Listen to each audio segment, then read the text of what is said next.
दोस्तों, कभी कभी कड़ी मेहनत करने के बाद भी सफलता मिलने में थोड़ी देरी हो जाती है।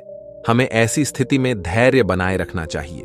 मेहनत तो सभी करते हैं, लेकिन सफलता कुछ ही लोग हासिल कर पाते हैं। कुछ लोग लक्ष्य प्राप्ति होने से पहले ही रास्ता बदल लेते हैं, इसी वजह से वह सफल नहीं हो पाते हैं। इस संबंध में गौतम बुद्ध की एक कहानी प्रचलित है। इस कहानी में सुखी जीवन और सफलता पाने के सूत्र बताए गए हैं। अगर आपने इस कहानी को अपने जीवन में उतार लिया तो आप कई परेशानियों से बच सकते हैं और अपने लक्ष्य तक पहुंच सकते हैं। तो चलिए आज की ये कहानी शुरू करते हैं। प्राचीन समय की बात है। एक छोटे से गांव में मोहन नाम का लड़का रहा करता था। मोहन उस पूरे गांव में अपने आलस और काम चोरी के लिए प्रसिद्ध था। गांव के सभी लोग उसे आलसी कहकर ही पुकारते थे, क्योंकि वह पूरे दिन एक पेड़ के नीचे सोया रहता था और अपने भविष्य के बारे में बड़े बड़े सपने देखता रहता था। उसके दिन ऐसे ही आलसी में गुजर रहे थे, लेकिन एक दिन उस गांव में एक बौद्ध भिक्षु पधारे, जो कि अगले कुछ दिनों तक उसी गांव में ठहरने वाले थे। बौद्ध भिक्षु दिन भर भिक्षा मांगते और लोगों को ज्ञान बांटते और रात में गांव के बाहर बने मठ में विश्राम करते। बौद्ध भिक्षु जब भी भिक्षा मांगने जाते और भिक्षा लेकर वापस लौटते तो वह हर बार मोहन को उस पेड़ के नीचे लेटा हुआ पाते थे। बौद्ध भिक्षु ये सब कुछ दिनों तक देखते रहे और वह समझ गए कि यह लड़का मानसिक आलस का गुलाम है। एक दिन जब बौद्ध भिक्षु भिक्षा लेकर लौट रहे थे, तब वह उस लड़के के पास गए। भिक्षु ने मोहन से कहा कि बेटे, मेरे पास तुम्हारे लिए एक काम है। मैं चाहता हूं कि तुम उस पहाड़ी की चोटी तक जाओ और मेरे लिए एक पंथ लेकर आओ। लड़के ने लेटे लेटे ही अपना सिर्फ पहाड़ी की तरफ घुमाया और उसकी सबसे ऊंची चोटी तक अपनी नजर दौड़ाई। उसके बाद उसने बौद्ध भिक्षु की तरफ देखा और कहा, यह असंभव है। मैं उस पहाड़ी के शिखर तक नहीं जा सकता। मैं बहुत आलसी हूं। बौद्ध भिक्षु ने मुस्कुराते हुए कहा, अरे, मुझे जिस पंख की तलाश है वह तुम्हें इस पहाड़ी के शिखर पर भी नहीं मिलेगा। वह तो तुम्हें इस पहाड़ी के दूसरी तरफ एक गुफा में मिलेगा, जिसके लिए तुम्हें इस पहाड़ी के शिखर तक चढ़कर दूसरी तरफ उतरना होगा। लेकिन वह कोई साधारण पंख नहीं है। ऐसा पंख तुमने आज तक नहीं देखा होगा। वह एक बहुत ही दुर्लभ और सुंदर पंख है, जो चारों तरफ अपनी रोशनी बखेरता है। भिक्षु की इन बातों से मोहन के अंदर उत्सुकता जागी। उसने आज से पहले कभी ऐसे पंख के बारे में नहीं सुना था और ऐसे रोमांचक सफर के बारे में सोचकर वह अंदर से उत्साहित हो गया। इसलिए उसने भिक्षु की चुनौती को स्वीकार करने का निर्णय लिया और वह पहाड़ी की तरफ चल पड़ा। लेकिन चढ़ाई बहुत कठिन और लंबी थी। जल्द ही मोहन का शरीर थकने लगा, सांस फूलने लगी और शरीर से काफी पसीना बहने लगा। लेकिन फिर भी उसने चलना जारी रखा। वह जैसे जैसे ऊपर चढ़ता गया, उसे प्रसन्नता और उत्साह की अनुभूति होने लगी, जिसे उसने आज से पहले कभी महसूस नहीं किया था। और जब वह कड़ी मेहनत और लंबे प्रयास के बाद पहाड़ी के शिखर पर पहुंचा तो वह पूरी तरह से थक चुका था, लेकिन वह बहुत खुश था। उसे अंदर से आत्मसंतुष्टि का एहसास हो रहा था। उसके चेहरे पर योद्धा जैसी मुस्कान थी, जैसे उसने कोई युद्ध जीत लिया हो। उसने पहाड़ी के शिखर से नीचे देखा तो उसके सामने एक बहुत ही मनमोहक दृश्य था। उसने अपने अंदर एक उपलब्धि की भावना महसूस की, जो उसने आज से पहले कभी नहीं की थी। लेकिन असली चुनौती तो आगे थी।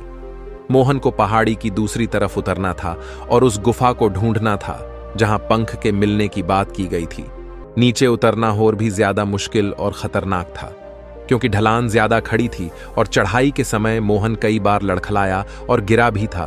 तो वह डर भी उसके अंदर था, लेकिन भिक्षु को पंख लाकर देने की वादे की वजह से वह लगातार आगे बढ़ता रहा। काफी खोज मशक्कत और मेहनत के बाद जब वह अंत में गुफा तक पहुंचा तो उसने देखा कि पंख वहीं पड़ा हुआ था, जो गुफा के प्रवेश द्वार से आ रही रोशनी की वजह से चमक रहा था। उसने पंख उठाया, लेकिन उसकी सुंदरता को देखकर दुविधा में पड़ गया। वह काफी देर तक पंख को ही देखता रहा, लेकिन फिर उसे अचानक याद आया कि अभी तो उसे वापस भी जाना है। उसने खुद की तरफ देखा। वह पूरी तरह से थक चुका था। वह चिंतित हो गया कि वह पहाड़ पर कैसे चढ़ेगा और भिक्षु तक पंख कैसे पहुंचाएगा। एक पल के लिए उसने हार मानने के बारे में सोचा, लेकिन फिर उसे वह उपलब्धि और गर्व की भावना याद आ गई जो उसने पहाड़ी के शिखर पर पहुंचने पर महसूस की थी। उसे एहसास हुआ कि उसके अंदर इस सफर को दोबारा तय करने की ताकत और दृढ़ संकल्प है। वह दोबारा पहाड़ी पर चढ़ने लगा। उसकी मांसपेशियों में दर्द हो रहा था, पैर कांप रहे थे, उसके फेफड़े फटे जा रहे थे। वह कई बार लड़खड़ा कर गिर पड़ा, लेकिन उसने हार नहीं मानी। वह खुद को आगे बढ़ाने के लिए लगातार प्रोत्साहित करता जा रहा था। कठिन प्रयास और घंटे की कड़ी मेहनत के बाद अंत में जब वह बौद्ध भिक्षु के पास पहुंचा और उनके हाथों में वह पंथ रखा, तो उसकी खुशी का ठिकाना ना रहा। उसे महसूस हुआ कि आज उसने अपने आलस पर काबू पा लिया है और कुछ महत्वपूर्ण करके दिखाया है। उसके चेहरे पर इतनी खुशी और संतुष्टि का भाव देखकर बौद्ध मुस्कुराए और बोली, मेरे बच्चे, आज तुमने जीवन का एक बहुत ही महत्वपूर्ण सबक सीखा है कि आलस कोई ऐसी चीज नहीं है जिसे स्वीकार कर लिया जाए या सहन किया जाए। आलस पर काबू पाना एक चुनौती है, यह एक बांधा है जिसे पार करना ही होगा। और आलस को खत्म करने के लिए तुम्हें अपना पहला कदम उठाना ही होगा। अपने लक्ष्य की ओर चलना ही पड़ेगा और तब तक चलना पड़ेगा जब तक तुम अपनी मंजिल को हासिल नहीं कर लेते।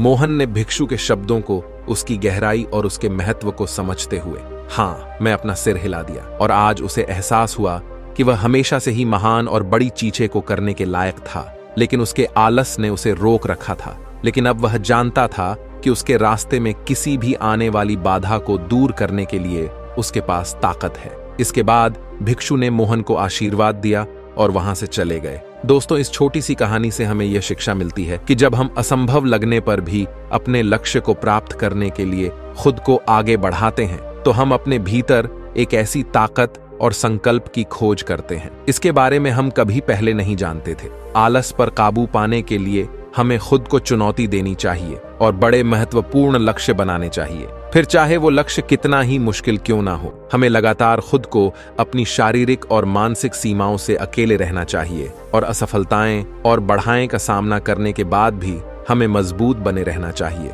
हमें अपने लिए एक नियम बनाकर उस पर टिके रहकर अपने दैनिक आदतों, दिनचर्या में अनुशासन और निरंतरता भी विकसित करनी चाहिए। हम कुछ ऐसी अच्छी आदतें बना सकते हैं जो हमें मन न लगने पर भी ध्यान केंद्रित करने और क्रियाशील बने रहने पर मदद करें।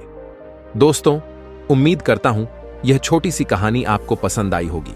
अगर आपको यह कहानी पसंद आई है तो कमेंट करके जरूर बताएं और ऐसी ही मजेदार कहानी सुनने के लिए हमारे YouTube चैनल को भी सब्सक्राइब करें।